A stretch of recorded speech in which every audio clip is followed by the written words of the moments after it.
Mari kita mulai masuk sedikit lebih dalam terkait dengan hal ini, saudara. Bapak Ibu, ketika kita bicara mengenai Allah hadir, tadi saya bilang sadar Tuhan ada, mensyukuri, meresponi ini akan tampak dalam kehidupan saudara dan saya. Kita harus seperti apa sih? Bagaimana saya mengatur hidup saya di hadapan Tuhan? Pertama, saudara dan saya harus menata hidup dengan kesadaran bahwa Allah yang suci dan adil itu hadir dan mengawasi kehidupan kita. Sekali lagi, saudara dan saya mesti masuk tahun 2022 ini dengan menata hidup sedemikian rupa. Karena kita sadar bahwa Allah yang suci, Allah yang adil itu hadir dan mengawasi kehidupan kita. Kesadaran bahwa ada orang lain, ada pribadi lain, dan mereka bukan hanya hadir tapi mengawasi kita. Biasanya menentukan pola perilaku Bapak Ibu dan saya. Ya, kalau kita mau bikin sesuatu yang kelihatannya tidak berkenan di hadapan masyarakat, kita mesti lihat kiri kanan dulu. Kenapa kita mesti tengok kiri kanan? Memastikan nggak ada orang, baru kita berani melakukan itu. Saudara dan saya mau bertindak sesuatu lurus atau tidak. Kadang-kadang perilaku kita itu ditentukan oleh kesadaran apakah yang lain itu ada di sekitar kita atau tidak. Kehadiran yang lain yang mengawasi kita seringkali membentuk pola perilaku saudara dan saya. Mungkin kita bisa bilang, tapi kan anak-anak remaja itu ada orang lain mengawasi, mengamati, tapi mereka dalam satu kelompok itu saling mengetahui satu dengan yang lain, dan mereka sanggup untuk melakukan sesuatu yang gak beres. Oh iya, karena dia sadar bahwa orang-orang yang ada bersama-sama dengan dia punya mentalitas yang sama, cara pikir yang sama, dan mereka tahu yang lain itu hadir bersama saya, mereka tidak akan tidak menyetujui saya, mereka akan menyetujui saya. Punya kesepakatan, jadi ada sama-sama, tetapi memiliki kecenderungan yang sama, katakanlah kecenderungan yang jahat, dan yang lain itu menyetujui kecenderungan itu.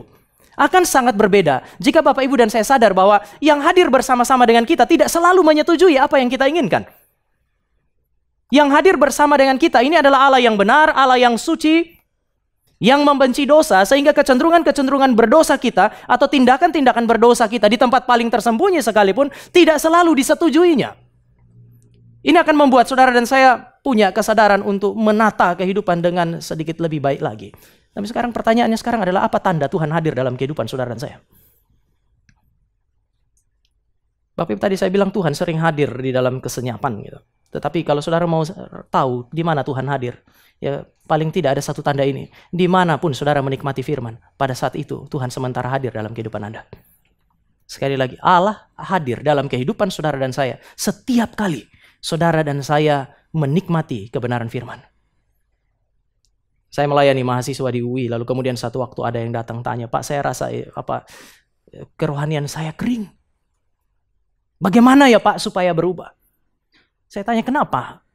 Saya nggak rasa Tuhan hadir. Oleh karena itu maka spiritualitas saya rasanya kering. Saya bilang, oke lah, sebelum saya jawab saya mau tanya kamu, apa beda spiritualitas atau kehidupan rohani yang kering dan basah? Dia nggak bisa jelaskan. Kadang-kadang kita ngomong kan, saya punya kehidupan rohani itu kering. Coba Bapak Ibu tanya sebaliknya, kehidupan rohani yang basah itu yang kayak mana? Seringkali kita menghidupi hidup kita, bahkan menghayati spiritualitas kita pakai perasaan kita kan. Tetapi kapan Tuhan hadir dan tidak hadir?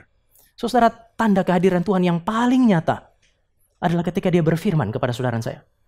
Apakah saudara dan saya mengawali 2022 ini dengan pergumulan yang hebatkah? Waktu saudara dan saya melihat ke belakang 2021, sulit untuk memandang ke depan, seolah-olah di depan itu sulit karena menurut kalkulasi kita sebagai manusia yang rasional ini, 2021 sudah buruk, apalagi 2022. Sulitkah Bapak Ibu dan saya untuk membayangkan masa depan yang lebih baik? Pertanyaannya adalah, apakah selama 2021 sampai dengan mengakhiri 2021, ada firmankah yang datang pada kita? Kalau ada firman yang masih saudara nikmati, itu tanda Tuhan bukan hanya hadir tetapi mengasihi kita.